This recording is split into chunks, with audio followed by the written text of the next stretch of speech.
Hello everyone, I'm Neverdot. Welcome to my channel. This is episode 2 of Learn to Draw Like Neverdot. Today we're going to do something just super simple, really quick.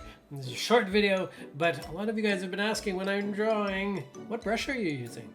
Well, see, the problem is I came from Painter.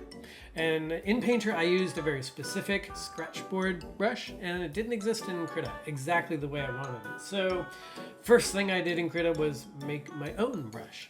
So you need to download the Neverdot brush. So I'm going to put the Neverdot brush download in the link in the video, comment, description, whatever thing. Pop, right there. Go find it. Go download it. Pause. And then I'll resume. Okay, I'm assuming you've downloaded the file. It includes 2 files, KPP files, and the way to bring them in is to in Krita. We're going to go to this is in version whatever it is I have right now, 4.4.2. This could change in future, and Google it, I guess, if it doesn't match up. Now, to get these 2 brushes into Krita, you're going to want to go to Settings, Manage Resources, and then Import Presets. Not brushes, presets, because these things, not really brushes, they're just adjusted existing brushes. That's what a preset is. Good grammar, me.